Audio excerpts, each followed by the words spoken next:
Hello, I'm Andrew Dow, and in a moment we shall be looking at St. Matthew chapter 26, verses 57 to 68.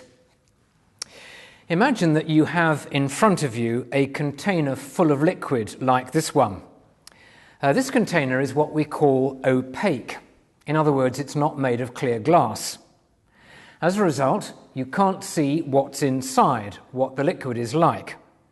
Now, the only way to discover that is to jolt the container sharply, causing what's inside to spill over for all to see. I think we have a little picture there of you and me. For most of the time, we're quite good at putting on a very pleasant front to the world, and people don't see the real us inside, be that good or bad. But when we are sharply jolted, when the pressure is on, that is when the real you, the real me, splashes over to be seen by all. In St. Matthew chapter 26, Jesus was severely jolted, to put it mildly. He's on trial for his life before a biased jury. And then he is physically buffeted and beaten. He's under tremendous pressure. And what is it that spills over the side for all to see? The story's answer is a strength, a calmness, a dignity, a majesty amidst mockery that simply causes us to wonder. Actually, it should do more than that. It should cause us to bow down and worship, because here is the Son of Man. Son of Man, that was the title Jesus gave himself. It means representative man, representative humanity, or real man and woman as God intended us to be. The kind of man or woman that we know we often aren't, especially when under pressure. Now, the focus of our gaze at this Son of Man through these verses is his trial before Caiaphas, the Jewish high priest, as told by St. Matthew. It's very late on the Thursday night, or more probably well into the hours of Friday morning, what we call Good Friday. Jesus has been arrested in the Garden of Gethsemane and taken to the high priest's house. Convened there at the house is the Sanhedrin, 71 leading men of the Jewish religious establishment and making up their Supreme Court. The Gospel writers imply that they were already in session that night before Jesus arrived. The wheels of justice, or should we say injustice, were already in motion to procure a guilty verdict, a verdict that could then be used to persuade the Roman authorities to enforce the death penalty. Now, trials are gripping stuff, aren't they? Courtroom dramas are very popular on television. And trials often go through distinct phases, sometimes marked by sudden and dramatic developments. Just so on this night to remember. And in our imagination now, we're going to take our television cameras into this courtroom and see it through phase by phase. Let's call phase 1 the fruitless quest. And this is verses 59 and 60. The Sanhedrin was looking for false evidence against Jesus so that they could put him to death, but they did not find any, though many false witnesses came forward. The Jewish law of evidence required 2 independent witnesses to agree, and on this point at least, the Sanhedrin did appear at this early stage of the trial to be abiding by the rules of the court. Not that there was much else legal about the proceedings in almost every other way. The rules had been hastily forgotten that night, such was their indecent haste to get rid of Jesus. For example, officially in the rules of the Sanhedrin, nighttime sessions were banned, and Sanhedrin verdicts were only valid if they met in their special meeting place, a hall in the temple precincts. They were not there. And perhaps most significant of all, verdicts of guilty had to be delayed to the following day to allow the jury to sleep on the decision and, if possible, find a way through to acquittal or mercy. And that didn't happen. It's significant that under the guidance of God's Spirit, God's people, the Jews, had devised a fair system with built-in checks and balances to avoid abuses. These rules were the product of all that is good and noble in man, made in God's image. And yet how easily these noble instincts in us fall prey to jealousy and even hate. It doesn't take very much to shift these evil emotions into the driver's seat, so to speak. And so in this court, the time is wrong, the venue is wrong, and the procedures are wrong. What a stark contrast to the one accused, the Son of Man, representative man. He stands there unscathed, unmarked by any of the charges produced. Matthew says they did not find any incriminating evidence, though many witnesses offered some kind of testimony. The fruitful quest. Phase 2 of the trial, let's call it the forceful quietness. Eventually, the court does find 2 witnesses who agree. Verse 61, this fellow said, I'm able to destroy the temple of God and rebuild it in 3 days. This man, claims the witnesses, boasted he could destroy our wonderful temple. Jesus, of course, hadn't claimed anything of the kind. It was a malicious twist of something else he had said about the temple. But we are all pretty adept at taking something that someone has said and, as here, twisting it to advance our way of thinking.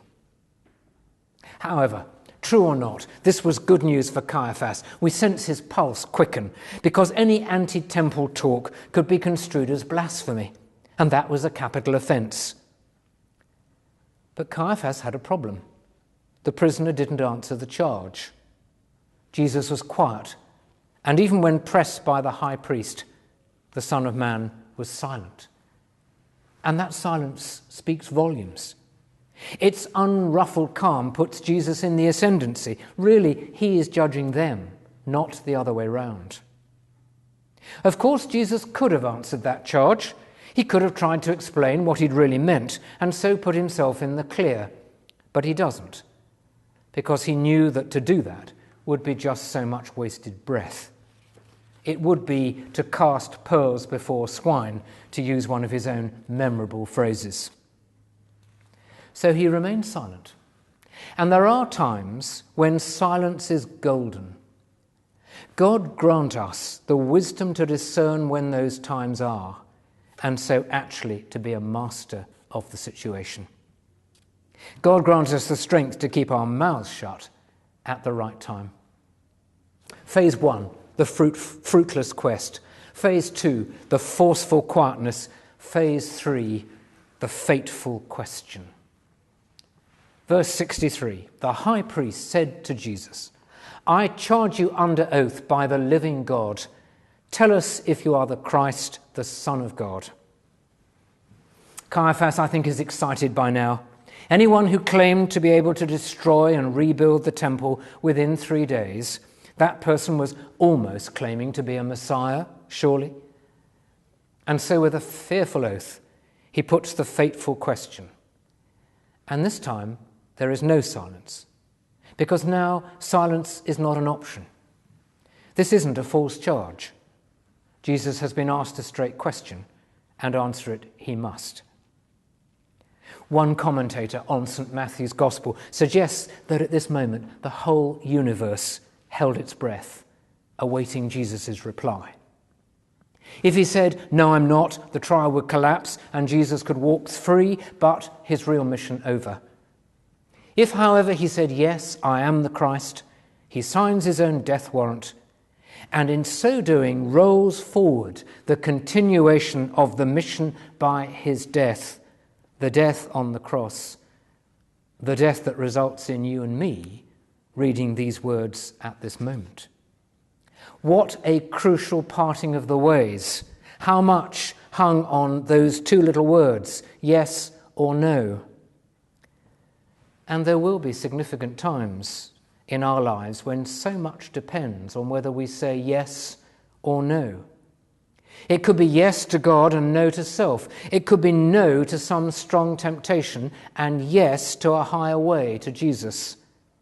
And on that kind of simple choice actually could hang our spiritual welfare and the welfare of others for decades to come and even for eternity itself. The fateful question. And if and when it comes, will we be ready and courageous enough to answer aright as Jesus did? Because if so, we shall find that courage grows with practice. Because having said, yes, I am the Christ, Jesus is emboldened to say much more. The end of verse 64. Yes, it is as you say. And then Jesus adds this. I say to all of you, in the future you will see the Son of Man, that's me, sitting at the right hand of the Mighty One and coming on the clouds of heaven. From the fateful question to the forthright claim. Jesus makes a further unmistakable claim to unique status in the universe. Not only does he agree that he is the Son of God, he is also the Son of Man. And in that capacity, being man's representative, he alone, sitting at God's right hand, is uniquely qualified to be man's judge, our judge, your judge, my judge, everyone's judge at the last day. Sitting on the judgment seat at the last day will be, in a very real sense, one of our own. And in that capacity, Jesus will judge those 71 men who thought they were judging him that night. Let's make no mistake. However much the world now seems to condemn Jesus and to marginalize and to ridicule him, one day the tables will be decisively turned. The trial. Have you got it? 1, the fruitless quest, no charge stuck. 2, the forceful quietness when silence was victor. 3, the fateful question, yes or no. 4, the forthright claim, Jesus as our final judge. But before that status becomes a universal reality, Jesus must first be condemned and crucified as part of bearing away the sin of the world. And so we move to the 5th and final phase of the trial. Phase 5, the unfitting climax. Verses 65 and 66, the high priest tore his clothes and said, he's spoken blasphemy. Why do we need any more witnesses? What do you think? He's worthy of death, they answered. In the traditional Jewish way of expressing extreme distress, the tearing of clothes, Caiaphas shows his outrage at the perceived blasphemy of Jesus, his insult against God. If only Caiaphas had seen how the court's illegal proceedings and the bitter envy of his own heart, they were the real offences against God that night. And how blind even those closest to the centre of religion can be. That is a warning to every one of us who would call themselves committed Christians and regular church members. It is just a warning of how blind even we can be when passion takes over. Yes, blind they were to the extent of uttering this massive irony in verse 66. He is worthy of death. He was indeed worthy of death, but not as they thought it. The perfect Son of Man, Jesus alone was worthy to die for the sin of imperfect man, the righteous to die for the unrighteous. Meanwhile, back to earth with a bump, back to the reality of our own sinful nature, the unfitting climax, verse 67, they spat on him, they struck him with their fists, and they slapped him. Oh, how revealing this is of our flawed human nature.